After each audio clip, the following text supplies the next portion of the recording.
Hey everybody, it's Tony from Adafruit, and this is part 2 of the Raspberry Pi Cat Laser project 2.0. So I'm revisiting an old project, one that I made about 3 years ago, back when I was first starting to get with Adafruit. And basically it's a laser toy that you can control over a web page. And go back to the first video, the one that I did last week, and I'll put a link in the description below when this goes up on YouTube. You can kind of see an overview. You can actually see the show and tell show where I showed off the laser toy project. And in the part 1 video, I basically just got all the components. So the pan tilt servo arm, the laser diode, the little servo driver board. Tested them all out, made sure they all worked. Also the Raspberry Pi camera, and we tried out Mjpeg streamer, because that's the piece of software that can basically use the Raspberry Pi camera and serve it up to a web page as a video stream. Real simple, real fast and easy to use thing. So check out part 1. I basically just got all the components, make sure I checked them all out, tested each one individually. So in this video, in part 2, I was thinking, let's take the hardware and let's put it together and use the old Raspberry Pi Cat Laser code. So we'll just use the code from the original project, get that working so that we get all the components together, we get the Cat Laser working. Now it won't be hooked up to the web because that's the ultimate goal. I think it's going to be a couple more videos until we get to that point. But I want to have it to the point where I've got a server in the cloud that people can access, and then queue up, and maybe each person gets like a minute or so to play with the laser toy, and all over the internet. So the video's got to be streamed over the internet, distributed to hopefully tens, maybe hundreds of people, whoever wants to play this thing. Just limited by how much money I want to spend on an AWS instance to run it. But that's the goal. So I want to, we'll add the cloud in the next couple of videos. In this video, it's basically just recreating the first project, and it's really not too hard. I actually just went through it. The old project works pretty well, so we'll make a few little tweaks as we go with it, and I'll show you some interesting stuff. So let's just kind of dive in real quick, and we'll go to the main view here. So let's see the desktop.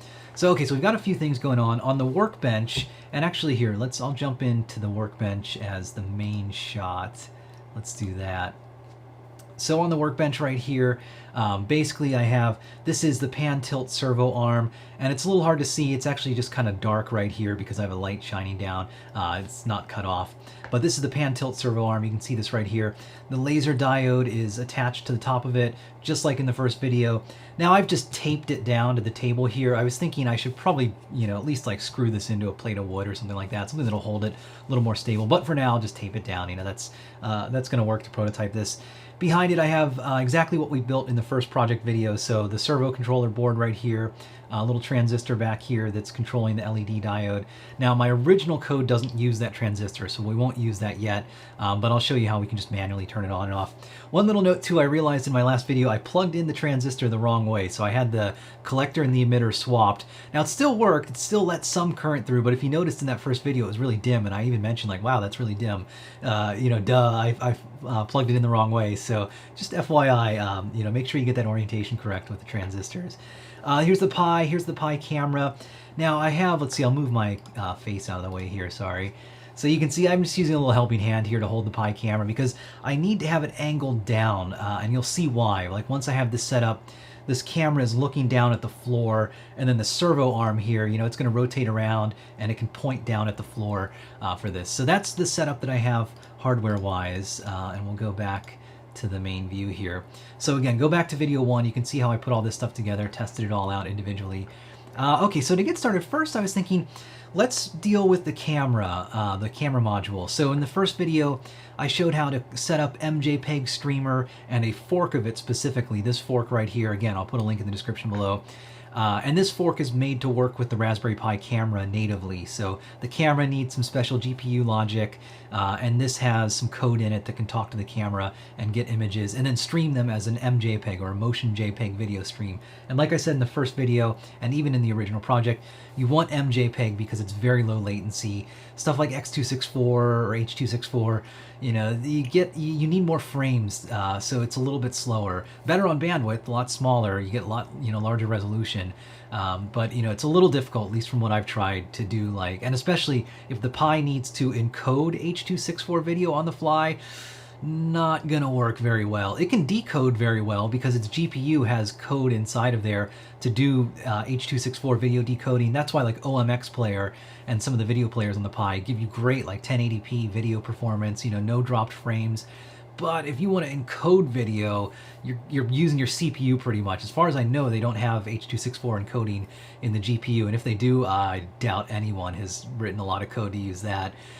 So that then you're stuck with okay, a gigahertz quad-core CPU at best, and that doesn't really cut it to do a lot of live video stuff. So that's why I use MJPEG. It's fast and it works well. And like I mentioned before, it's something where I only need it to be fast enough to send up to my cloud server the video stream. And then once it's in the cloud server, that can basically multicast it out to, and it's not really technically easy multicast, but that can broadcast that video stream out to lots of different connected users. Just if I need more power, I just buy a bigger server basically in the cloud or rent a bigger server in the cloud for it. So anyways, MJPEG streamer. So let's come back to this. I was thinking, so in the first video I showed how to compile it, how to run it. Let's make a little service so that we can automatically start MJPEG streamer, because that's one change I'm making from the 1.0 version of this project. In the 1.0 version, I had a Wi-Fi security camera right next to this. This is like one of those $40 cheapo things you can get on Amazon, and it's got like a pan tilt functionality or whatever, but you basically put it on your Wi-Fi network, or even Ethernet, I think, and it gives you an MJPEG stream and then a little web UI, which usually they're horribly broken with all kinds of security exploits. But it's this basic kind of room monitoring camera, and I use that because it had an MJPEG stream, and at the time the Pi camera, I don't even think it was out yet. So that's one change. We're going to use the Pi camera and MJPEG streamer. So okay, so let's get it set up then, because I want to make sure that MJPEG streamer is always running whenever the Pi is running. So it's going to run in the background, and then eventually my cloud server is going to connect to that stream and grab the camera images. So let's just jump to the Raspberry Pi. I'm just connected with SSH. And remember, so last video I compiled MJPEG streamer, so we can go back into here and you can see it compiled it. Here's the executable for it.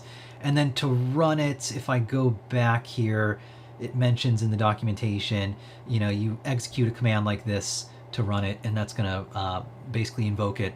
Now I want it to run in the background, and there are a lot of ways to do that. The way I'm going to use is with Systemctl, which is kind of the right way to do it these days. So, long ago, maybe not that long ago, but, a couple years back before the Raspbian and Jessie release, there was this whole init system, and there's a lot of turmoil in the Linux world. But eventually nowadays, the dust has kind of settled. Systemctl is there, and it works pretty well. So Systemctl, and hey, look at this, we've got a little guide on it that I'll put a link to the description below.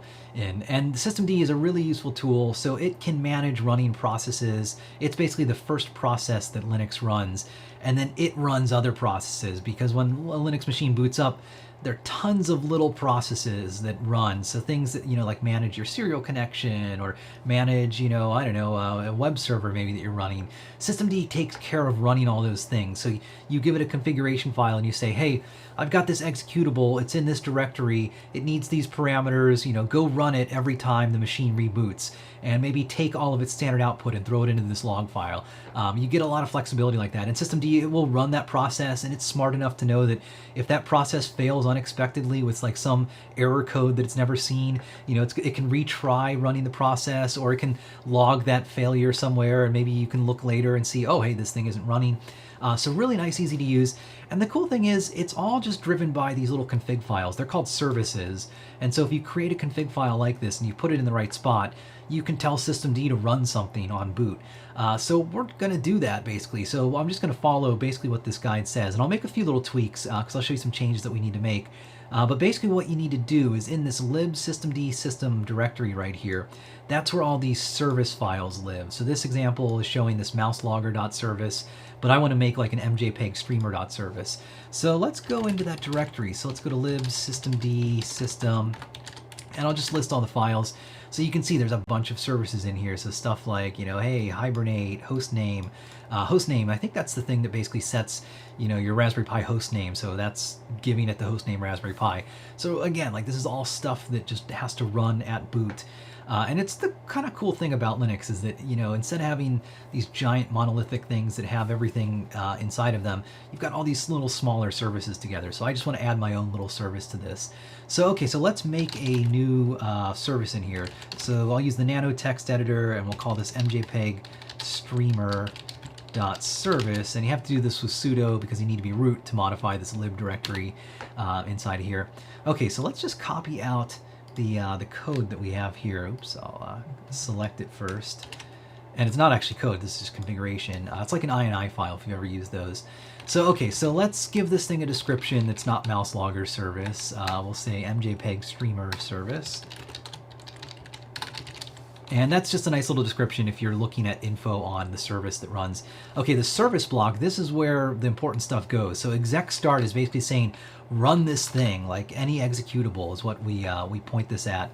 And so I want to point this at, I'm going to go back to my Pi in a different tab here. So remember, it's in this Mjpeg streamer directory, Mjpeg experimental directory. So I ultimately want to run this Mjpeg streamer executable. But I need to pass it some parameters, and I could just put a link directly into this. You know, I could put, so home pi Mjpeg streamer experimental Mjpeg _ streamer, I think in this case. So I could put a link in here to this and run this thing directly. But if you go back and if you look at how they tell you to run this thing, they want you to set this environment variable, the load library path, equal to the current directory. The reason they do that is because it needs to load up these shared object files like output http.so, input raspberry-cam.so. These are like shared objects. They're like DLL files. They're compiled code. And normally Linux looks for compiled code like this in specific locations, like your /lib, I think, directory, or user local lib, and these aren't installed there. So if you didn't have this load library path set, Mjpeg streamer would run, it would see that, hey, I should load up this output http.so, where is it? And then it's going to look in its standard spots, it's not going to find it, and then it's just going to fail. And usually you get a really cryptic error, gosh, I can't remember what it is, but it's like, you know, can't invoke function or something like that. So that's what this is doing. This load library path environment variable says, okay, add to the path of directories some directory I'm telling you. In this case, it's saying the current directory, because if you look in this directory, you know, here is output http.so. So, you know, I could like move all these .so files into the standard spots that Linux looks for it, but I'm not going to do that. I mean, if they intended for you to do that with Mjpeg streamer, they probably would have put it in the make file as like a make install command that puts those in the right spot. They didn't do that, so I'm not going to try to outsmart them. I'm not going to try and force this thing. I'm just going to use it wherever it is. But this is kind of a problem because, you know, when systemd runs this thing, oops, sorry, let's go back to the service file that we're editing. You know, it needs to know what directory to run this thing from. I don't even know by default where it runs these things, probably like the root users directory, because they do run by default as the root user, but you can control that. There's a parameter you can put in the service file here. But I can actually be explicit. I can say working directory equals. This is a little directive you can give it, and then just point it at that directory. So home pi Mjpeg streamer Mjpeg streamer experimental. So okay, that's cool. So I can at least point it at that working directory, so I can save that. Now it's still a question of like, how do I set this load library path environment variable? And there actually are directives, like they've thought this thing through. So I can give a directive in here that says, by the way, set this environment variable before you run this thing. But I noticed that they actually have this start.sh in here. They don't really mention it in the documentation, but if you look at this thing, it's basically just like a shell script that just shows you how to run Mjpeg streamer. So if I go up, a lot of things are commented out, but notice at the top, export load library path equals pwd, that means the current working directory that you're in. So it's basically the same as this line, but I'm assuming because of bash, and I'm not super familiar with bash, you probably have to actually say, give me the current working directory. Hey, I'm just going to trust it. Every time I try to get fancy with bash, it always bites me, so I'm not going to mess with it. But anyways, that's what it does. So it sets the load library path, and then right here is where it's invoking it. Like, these are all commented out lines. And so this I actually had changed myself, but you can see this whole file is full of just examples of how to run this thing, like, outputting to the web server, outputting to a video stream file, all kinds of stuff here. So let's use this file, and let's use this start.sh and have my systemd script invoke this thing. So instead of invoking Mjpeg streamer, I'm going to have it invoke that start.sh. Now I still do want the working directory to be changed to the directory that the start.sh file is in. It's not going to do that automatically, so I do need to make sure that I have this working directory. Standard output equals null. I'm going to delete this. This is basically saying throw away all the output from this command, and there's not a lot of output from this Mjpeg streamer command, so I'm going to save it. And what systemd will do, I'll show you, it will actually save this into a log file. So I can go back later and see, okay, did it start up? Is it running? Did I get the output that I expected for this? So that's all goodness. Now this install block, this is kind of where you say, if, when this thing should run. Like this wanted by is basically saying, okay, there's certain targets that systemd creates, and from what I understand, the multi-user target is invoked once everything has loaded up and started and a login prompt is there. So like once you're ready to log into the Linux machine, then things that depend on this multi-user target will be invoked. And so that's usually where you want your programs to run, because if they just started up at the very first start of boot, like that's literally when the kernel has just loaded, systemd maybe has just started, like your networking might not be set up, all your hardware might not be set up yet, so you want to wait until all that stuff is done. So that's usually, most scripts and things that you run are going to want to invoke this, but you've got all the flexibility where you can slot your services in wherever you need them during the boot process, which is cool. This alias I'm going to get rid of. I don't think I really need this thing. It just probably gives you a nicer way to mention a service. So, okay, so let's save that, and I just want to double check this directory path, that it has dashes in it. So let's go back and let's exit out of here.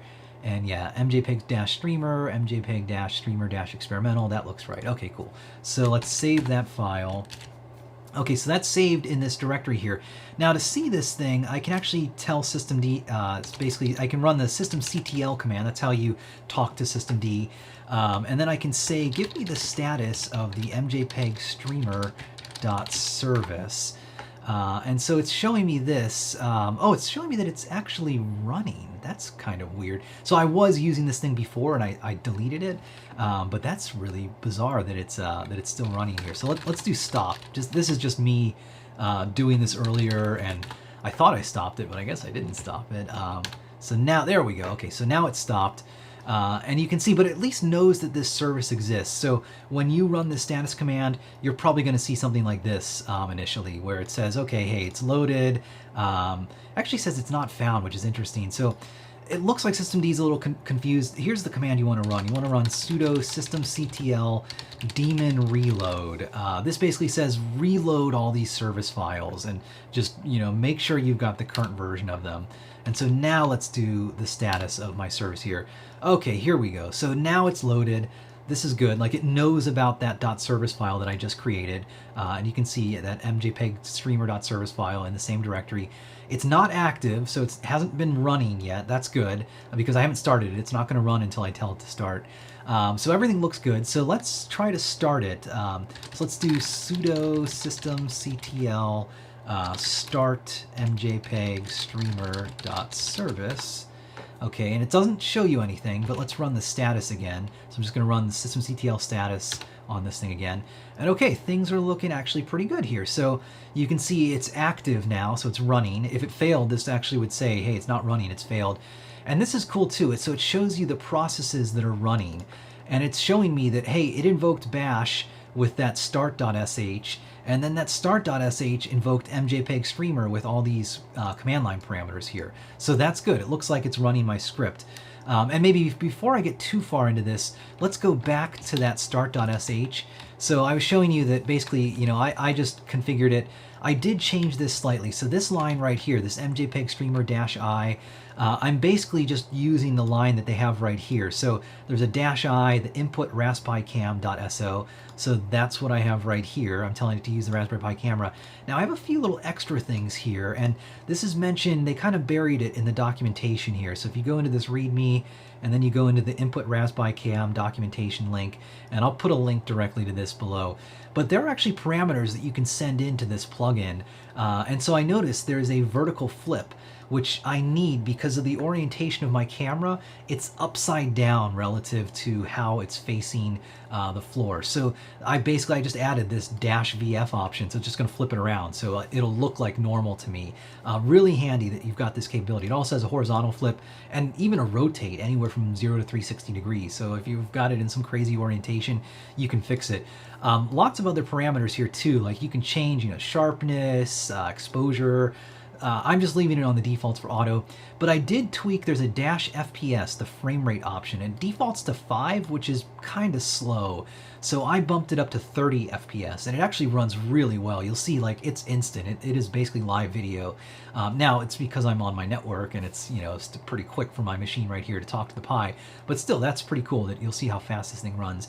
And then it has the -O option, output http.so. This is exactly what they show in the main documentation here. So, you know, here's the -O option. This just says make a web server that has this stream. So that's what I modified in the start.sh. I just put in this line right here that runs the Raspberry Pi camera, or the Motion JPEG streamer service, with the command line parameters I want. So, okay, so back to the systemd thing. It's running, so in theory I can access it. Let's go to Raspberry Pi, and 8080 is the port that it uses, 8080. So if I hit this, hey, look at that, I think it's working. And if I go to the stream specifically, look at this, hey, and look how fast this is. So like my hand's right in front of it. You know, that's 30 frames per second. That is fast video, so that's good. I think I could probably crank it up to 60 or more. I don't know, let's see what's the CPU usage on the Pi right now. So just using the top command, which is a super handy command, so it tells you, you know, what's your percent of CPU usage. All right, so let's see. So it's 96.1% idle. So that's not bad, like 3 or 4% CPU for 30 frames per second of video. That's only 640 by 480, so it's, you know, not the highest resolution, but that's good enough for me. I think that's gonna work, so that's cool. Okay, so that's looking good, and you can actually see, so this is the view of the floor behind me, and very similar to the first time I did this project, although I've got some junk in the way now, so, you know, hey, we'll deal with it. Okay, so that's cool. So I think the Mjpeg streamer is all set up, and there's one last little systemd thing that I can do. So if I run sudo systemctl enable the Mjpeg streamer .service, you'll want to run this. That basically tells it that this service should be enabled on boot, and, you know, figure out based on that wanted by in the service file, you know, when it should start during boot. If I just did the start, it would just start it, but without doing that enable, it's not going to set up these special symlinks that it needs to know to start the service. And go back to the systemd guide. This mentions, like, hey, you got to do this enable, and then you have to do this start to make it work. So, okay, cool. So now every time I reboot my Pi, Mjpeg streamer should be running. If it doesn't run, you can actually see. So if I run the sudo journal ctl command, journal control, this is a part of systemd with -u. This is saying look at a unit file, which is what these .service files are called. And then the Mjpeg streamer .service. This is actually showing the standard output of the command. So if it failed, I could see, you know, oh, error. But you can see this is all just normal stuff. So it's just showing, hey, you know, I'm serving video to this client, or I'm stopping, or I'm starting. So cool to have this. And it's all just done for me by systemd, which is really handy. Okay, cool. So we've got the camera set up. I think this is all looking good. So let's do the next thing. Let's go back and let's take the code for the original project and let's get it running because I've got all the hardware set up. So let's get the original project running and I'll make a little tweak to it, you'll see, to use my Mjpeg camera. Basically, I just need the URL for this camera to make this work. So okay, so this is the guide, the original guide. I'll put a link in the description below. You can check this out. I've set up the hardware just like the guide had, so this kind of talks through. Although this time I don't have to do this annoying, hot glue your servos together thing. I've got our little pan tilt servo arm, so we're all good with that. So okay, so let's go back then to the software setup page, and we'll just run through this. So there's some dependencies you need to install, and also this code was written for Python 2. I don't think I've gone back and updated it, so I'm going to keep it Python 2 for now, but we'll see in the next video. I'm going to do a lot more code on this project, and I'm just going to do Python 3 from the start because it's 2016, it's time to use Python 3. I just read too, IPython, in their next major version, it's not going to support Python 2 anymore. And like pretty much every major Python thing, maybe not Flask, but a lot of like NumPy, SciPy, they're kind of taking the stance now. They're not supporting Python 2 anymore. So it's time, guys. It's time to do Python 3. I've been using it for the last couple months, and it's been fine for me. So let's make the switch. Okay, so let's go back and let's go to my home directory. And let's just run these commands. So I'm going to run this apt-get install command. It's not going to do anything because I've installed all these already, but I need to install these dependencies. Your command will take a little longer. And then I need to clone the code from my Git repository. So let's do that. And then once I get the code, I want to go into that directory. And there's a little bit of stuff that I need to modify. So it talks about right here the server.py file. That's where a lot of configuration lives. So, and I don't need sudo to edit this, so if I just edit server.py, then you can see at the top, it's got some config here, and this is back when I used tabs instead of spaces, and so it's all messed up in some editors. Hey, this is 3 years ago, I've learned a lot since then.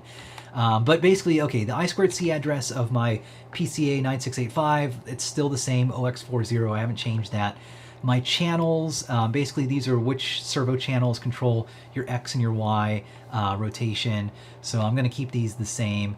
Your Pwm frequency and your minimum and maximum servo values, I'll keep these the same for now, but you can tweak this stuff. Go back to the first video. I mentioned that servos have kind of limits where, and each servo can be a little bit different sometimes, but there's a limit to what PWM signal you can send it before it gets into like a bad feedback state. So like 150 to 650 is roughly the limits for me. So I'm going to keep all this stuff the same. It's got a center value. I think it just goes to that center value when it loads up for the first time. So, okay, I'll keep all this stuff the same. There's nothing really to change here yet. There's also this in the templates directory, the main.html, and there is something to change here. So this is just an HTML file. This is what the project renders. And you can see right here, it needs an Mjpeg video stream URL. And this was what I used my little Wi-Fi security camera in the past for.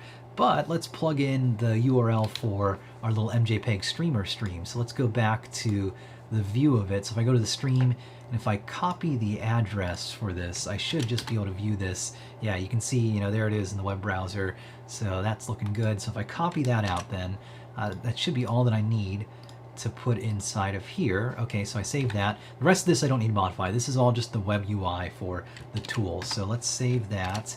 Okay, so that looks good. And then this also mentions, if you need to change like your I2C address, you can do that. So okay, I think we're fine. Okay, so let's go back now, and let's, okay, and there's one other little gotcha that we need to change, and I haven't put this in the guide yet, but I'll put it in there. So basically, well here, I'll run it. Let's see what happens. So if I run sudo python server.py, which is how I start this thing up, then you're going to get this error, I2C, no such file or directory. So this is a classic thing that comes from the old Raspberry Pi code that we had. We had this Adafruit I2C library. This is before I reworked a whole bunch of it and created all these other libraries. But this code, it's 3 years old. It's still dependent on a copy of this stuff. So the problem is this code, and it's this Adafruit I2C.py that's included in the repository here. So it was made before the Pi 2 and 3 even existed. And the Raspberry Pi changed which I2C bus number it uses, and that confused a lot of things. So if you look at dev I2C star, then you see on my device I have an I2C-1, so that's channel 1. Now unfortunately this code, it's old code, we fixed it later, but because I have a copy in the Cat Laser repository, it never got updated, and so that's why it's old. But basically, it tries to detect what revision of Raspberry Pi you're using, and you can see the code right here. But it gets confused because they changed some of this logic later on, and it unfortunately defaults to the wrong value. What you can do though in this get pi I2C bus number, so hopefully you don't have to do this anymore because we updated all the code, we fixed this bug, and then all of our new libraries have a different logic for detecting the revision. It's a lot more robust. But what I'm going to do is I'm just going to force this to return 1 because I know my I2C bus number is 1 for this Raspberry Pi. This is the function it calls to do it. So this is the easy quick fix for it, you know, just force it to do what I want in that case. And okay, so now let's try to run this thing. And okay, cool. You might have noticed the servo just moved a lot, and that's because when it loads up, if I remember correctly, it moves into that center position that I told it. But okay, so I think it's running, and it's telling me to go to this address, and this just means to access my Raspberry Pi on port 5000. So let's do that. Let's go to Raspberry Pi 5000, and hey, this is looking pretty promising. You can see there's the video stream, so it's overlaying the video. It's got all the aiming stuff here. And then let's see, so if I press these should move the servo around in just small little increments here. So you can see, oops, uh-oh, I've got it back into like a bad feedback loop spot. Uh-oh, I'm like making it very confused.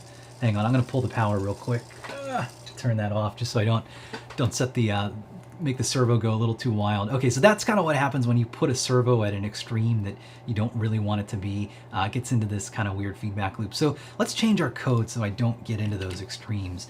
Let's edit that server.py file again, and let's just tweak this. So for my servo center, let's put this down to like 200. And then for my minimum, let's set this to like 200, well, not 2000. And then how about 600? So we'll just bring it down to some smaller values here. And let's run our server again.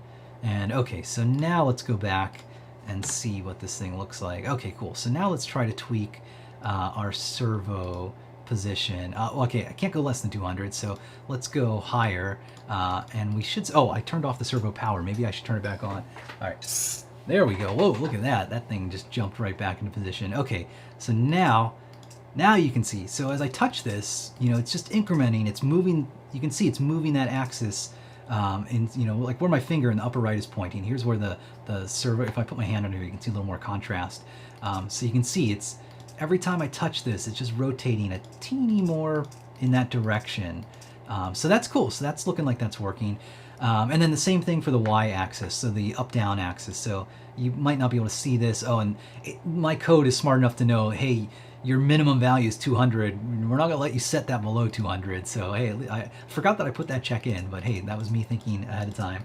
Okay, so this moves it down. It looks like it's maybe a little hard to see, but you can kind of see. So it's pointing like straight down now. And then if I go back, that moves it a little more up like that. And then I can't go back beyond 200 for that. Okay, so that's looking good. Let's see, let's stop the server. And let's turn the laser on. Now remember, the laser, it's controlled by a transistor on pin 23. That turns on and off the 5-volt signal to the laser diode. So, and go back to the first video if you're not familiar with that. I talked through like why we're using a transistor for that. But if I just run Python, so I don't have that code. My original Cat Laser didn't use a transistor. The laser was just always on. And I'm not going to add that code yet. In the next video, let's look at how we add that stuff. But for now, let's just turn it on manually. So I'm just going to run Python, and I'm going to import the RPI.GPIO library, and I need to do set mode GPIO.BCM because there are 3 different ways you can number the pins, and it's really annoying, but this is what you have to do. And then GPIO.setup pin 23 as an output, and it's giving me this warning because it configures stuff for these kernel interrupts, and it noticed they're already configured, and it gives you this warning by default, which is kind of annoying, and I wish it would just default to not give you that warning. Anyways, rant for another day. And then let's output on pin 23 GPIO high. So this should turn the laser on, And if I put my hand under here, you might be able to see, yeah, you can see like the shine of the laser on my hand. So we'll see when we come back to the video. It's shiny down on the floor. I just looked below me, so we should be able to see. Now I can quit because that GPIO pin is going to stay set to that high level. Like it's still turned on behind me. So okay, so the laser's on. Let's see, there's one other thing. Oh yeah, let's go back and let's modify our server.py. And let's set this server min back to 150. I think my initial problem was that servo center of 400. Just probably threw it into like a bad spot that it didn't like. So let's go back and we'll set this to 150 because I do know that I need to move my servo beyond this 200 limit that I had before. So okay, now let's run our server. And okay, so it snaps back into that 200 position. And then if I reload the page here, okay, and you can't see the laser because it's off screen right now, but let's rotate it back into position. Oops, that's the wrong way. So if I go this way, hey, look at the little dot. You might be able to see, like right here in the center, there's a little laser dot right there. And so notice as I move this, you know, it's going left and right. And then if I move up, down, you can see it goes down. And then if I go back the other way, it goes up. So cool, it's working so far. Now the aiming stuff, I'll show you what I did originally with this. You have to run through a little calibration process because it needs to know how to map from a click on the screen right here to the servo positions that will move the laser into that position. And I'll say right now, it's not perfect. So I'm just using linear interpolation where I'm basically saying, okay, where do you click inside of this aiming rectangle and then interpolate that to the position of the servos, which is not really correct because there's like a projection going on here where, you know, the angle of the laser pointing down and the camera and the field of view of the camera are actually, there's not a linear relationship. So you'll see it's not really perfectly accurate when you aim. Maybe later I'll mess with trying to fix that, but you need to do a little bit more of an advanced transformation than just this little linear interpolation that I was doing. But I think it works well enough to have fun with. You know, at the end of the day, the cat doesn't really care that you have pixel perfect aiming accuracy. It just sees the dot move and it moves after it. So that's what's happening here. Okay, so let's start the calibration, and I made this kind of fancy. So you can basically define a rectangle. And I mentioned that it should be a convex area, so like you don't want to do something like this because it can't really interpolate very well like this. You know, you want to have things that are kind of rectangles or trapezoid shaped. The shape doesn't really matter, honestly. You know, I could just have a perfect square inside of here. It's more just how you want to render this thing, maybe. But I'll do like a, you know, maybe trapezoid like this kind of a figure. Okay, then I click next, and so it's going to highlight each corner, and what you need to do is you need to manually move the servo so the laser is in that position. So I'm just going to tweak this a little bit, and we'll see if we can get it, you know, it doesn't have to be oh wow, that's like spot on. All right, so we'll say next, and then I've got to move it over to this position. And so notice as I move this thing, it doesn't move in a straight line, it moves in an arc, and that's kind of that, you know, that difference between like, this is, you know, it's not like linearly moving this laser around. It's moving across like, I guess a sphere or, you know, a different kind of movement here. So that's where you'll see some errors, but we're pretty close. Hey, that's pretty much in the center. So I click next. Now I've got to go down here. So I want to drop my y-axis like way down. And then now I need to move this guy a little bit more that way and maybe move him up. So it's a little, you know, there's just some play that you have to do here to get this in the right spot. Okay, click next, and now the last corner here. So if I just ratchet it all the way around, you can see it kind of moves in an arc as it goes around. So we're pretty close, but I need to move down a little bit, and then that's close enough for me. Okay, finish. So now it should be calibrated. So now what it just did there, it looked at the position in the video of that location and then the position that the servo was moved to, and it saved that. And then based on those 4 points, if I click anywhere inside of here, it will know, okay, you know, like right here, you're in the center horizontally and you're in the center vertically, so I should look at all those servo axis values and then pick the center value of all of those, roughly. So watch what happens when I click here.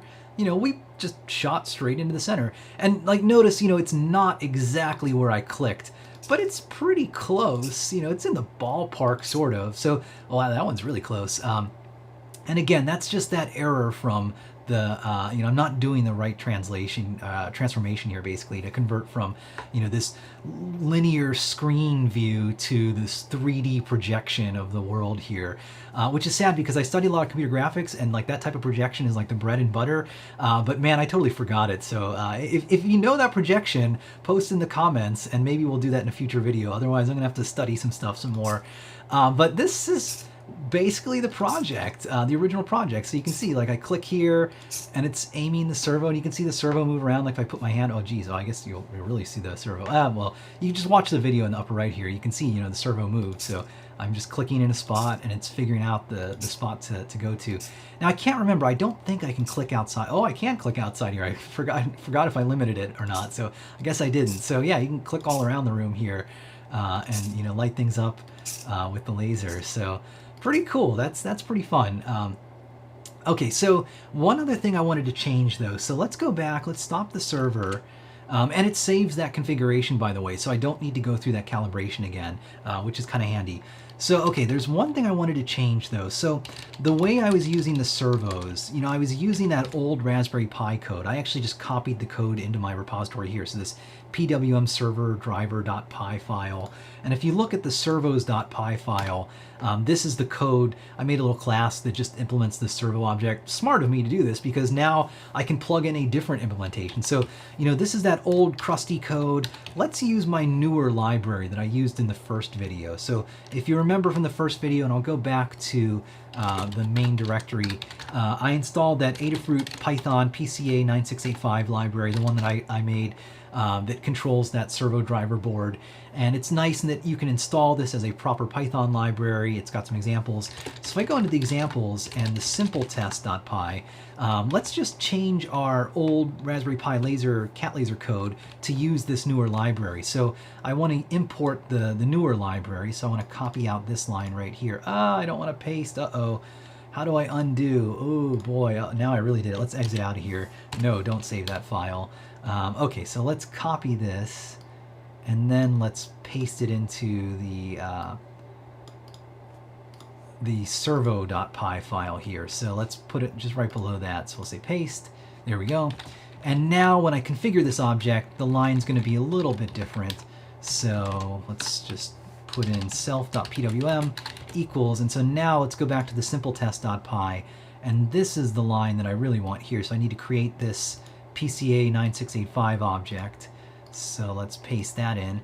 And then it can also take an I2C address. So I'm going to pass in the I2C address. This is just taking whatever parameter was passed in for the I2C address and then passing it to the address of this PCA 9685 object right there. Okay, so to set the Pwm frequency, I changed the function name. I made it all lowercase just to match the Python convention. Usually lowercase with underscores is what you do for Python functions. There's no right or wrong way to do it, but I think PEP8, which is the Python style guide, that's how you're supposed to do it. So, okay, so I set the Pwm frequency. I'm using the right function here. And then set Pwm, I also changed this to be underscores and lowercase. So set Pwm, all the parameters I kept the same. So this is how, if you have code that uses this older Pwm servo driver library and you want to use the newer library, this is basically all you have to do. So I implemented the same functions, just tweaked the naming a little bit for it. So okay, so let's save this. And one important thing is that I did install this PCA 9685 code. And so go back to the first video, you can see how I installed it.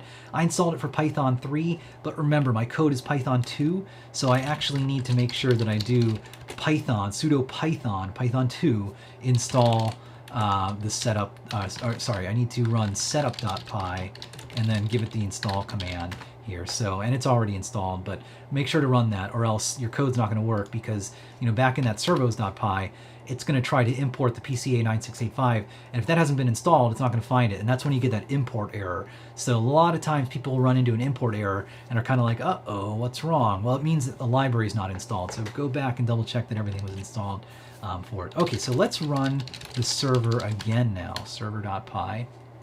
And uh-oh, I messed something up in servo.py. So let's go back there. Yeah, I had an extra parenthesis there. So okay, let's save that. And then let's run server.py. Okay, cool. So things just snapped into position, which is good because it moved the servos, which means it's using that newer library here. And then let's reload our thing here. And so this is nice. You can see that it saved the location of our little aiming spot. And then if I click here, hey, look at that. So we've got some cat laser action going on right here. So cool. You know, basically I've recreated the original project. Next week I should show it on Show and Tell. We'll come back. I should have waited until like 3 years to the day, but it's you know, maybe 2 years and 9 months or so since I did this project. It wasn't that hard to revive this, and we've brought it into the new, the modern age, where I'm using the Pi camera now with Mjpeg Streamer, and then I'm using kind of our latest Python code for this. So that's cool. Okay, so now the real test. Let's grab the cat, and let's see if she'll play with this. And let's see, I'm trying to think the best way that I can show this. So let me move my camera a little bit. We're going to do some on-the-fly kind of editing here. So let's move our camera up so we can see the floor, because I want to see if I can get a good shot of everything. So you can kind of see, you know, there's the floor. I guess, well, that's good enough. Maybe if I move it down a little more here, maybe you can see the laser moving. Yeah, probably good enough. Let's see, I'll keep this here too, so you can see the camera here. Maybe I can zoom in on that. Do I trust myself? I'm not going to try and edit Wirecast on the fly. This could end in tears. Okay, let's get the test subject, which she's in her same spot.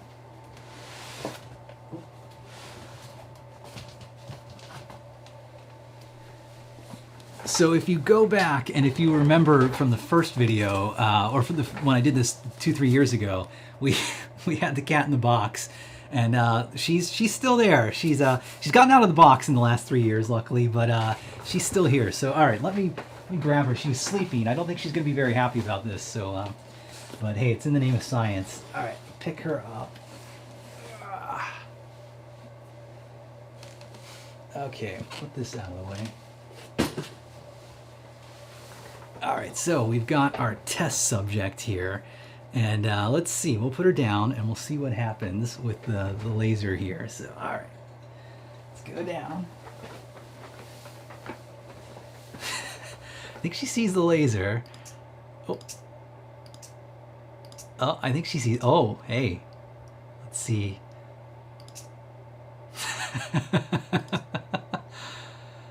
Oh, no, go. Hey. See, oh, I think she's a little confused. Not sure where it's at. I need a bigger space for this, so let's kind of have to get it in front. Oh, does she see it there? No, she's just sitting down. She was just sleeping, so let's see if we can get her attention over here. Oh, hey, I think she sees that. Uh-oh. She's not the most active with the laser pointer, so she's more of a stalking kind of cat. You know, she likes to like watch and ambush. She's not so much a chase everything kind of cat, but maybe if it's close enough she might take a swat at it. Let's see. So, or, oh, nothing. No, come on. Unfortunately, so the only time that she ever played with the laser toy project was the one time, oh hey, now she's sniffing it, was the one time that I showed it off on Ask an Engineer, or Show and Tell. So I'm glad that it worked and we got a good demo out of that, but yeah, she's maybe not the best cat to use for this this project. But it's cool. I mean, it works. Like, it's there. Oh, cool. You can actually see in the upper right the camcorder video. It's got a good another angle to see. Boy, she's just like just sitting there, just doing nothing. That's cats. What can you say? So anyways, I think I'm going to wrap it up. So that's what I want to do in this stream. We've revisited the cat laser. We've recreated it using the old code. So in the next streams, let's look at how we can take this to the cloud. You know, how can I make this something that other people can play? And oh boy, I think maybe she's, let's see if we can get her to take a swipe at it. Nope, she's just yawning. But anyways, let's see how we can extend this now. So, you know, this is great for like me on my network, but the end goal, what I want to get to, is having a web page that looks just like this that you can go to. And there's going to be some more stuff like, oh, now she's gone. Hey, that's end of the fun for her. But there's going to be some more stuff. So, you know, we're going to need like a queue of people that are waiting to play, because only one person, I'm not crazy enough to let the entire, this is not Twitch plays cat laser, although boy, just thinking of that, man, I could probably make a few tweaks and we could do that. That's a scary thought. Twitch plays cat laser. Maybe later we'll do that. But I want like one person to have like a minute or two to play this thing, and then you're in a line, and so it's gonna tell people, okay, you're ready to play. But the next two parts are gonna be pretty challenging, I think, because I need to figure out a way to have my laser controlled over the internet. So I'm gonna need to look at like WebSockets. Like I mentioned in the first video, I kind of sketched out a design. MQTT potentially as a way to send messages from my cloud server down to my Raspberry Pi right here, because it needs to be kind of secure. Like, I don't want someone just randomly taking control of my cat laser. So a lot of challenging stuff I think we're gonna have to think through in the next few videos, but I think that'll be the fun of this project here. So okay, if there are questions, throw them into the chat and I'll jump back to the main view right here. Oops, let me put that there. So okay, so let's go back and let's see if there's any questions. Do you have to keep a session going for it to stay running? Yeah, right now you do have to keep the Flask app running. So this is it running in the background. You can actually see every time I click, it's doing like a put request against the pixel that was clicked, and then the server code is what translates that. Oh, sorry, I'm showing you this and it's not on the screen. But okay, just to answer your question, yeah, you do have to keep it running. But in the next video, I'll show you we can just make a systemd service file that runs our server code on boot, like just like the way I did the Mjpeg streamer. And we can even get fancy. We can have the Mjpeg streamer, or have my server depend on the Mjpeg streamer server running, so that systemd can be smart enough to know that, say, oh, I better run Mjpeg streamer first, and then I'll run this guy's server code. So that's a good thing. This is the Pi 2 or Pi 3. This is the Pi 3 that I'm using, but honestly, it doesn't matter. I'm not doing anything too advanced. Although Mjpeg streamer, I bet to get the best performance, you probably want the Pi 3 with a little bit more speed. But I bet it would still work fine on the Pi 2. So that's that. Let's see. So I'm saying it'd be cool to see how fast it would go to each click if you could record a path or draw images or letters and play them back. That'd be kind of neat. Yeah, if you could record like animations or something with, you drag the laser around. Maybe a good future enhancement for this. And I think that's it. Yeah, just people talking about the cat. So yeah, she's not the best test subject, unfortunately, but what can you do? Cats are cats. So, okay, so I'll wrap up the stream then. It's Tony from Adafruit, so check out youtube.com/Adafruit. You can see this video, all kinds of other fun project videos. Check out twitch.tv/Adafruit. That's where I like to stream things live. I like to stream on Mondays. I do like a quick look at some interesting Raspberry Pi software. And then on Fridays, like today, I do a more in-depth stream, usually a multi-part thing. So we're kind of halfway in the middle of the Raspberry Pi Cat Laser 2.0 project right now. So look for those next week, and then maybe a third stream too. I'm starting to try and do some more like Circuit Playground stuff, so keep an eye out for that. And then like, comment, subscribe, let us know that these are really useful videos and that you're getting good stuff from them, and we'll keep doing them, so that kind of keeps us going. But otherwise, until then, this is Tony from Adafruit, so thanks a lot for watching, and I'll see you guys later. I'll see you guys next week.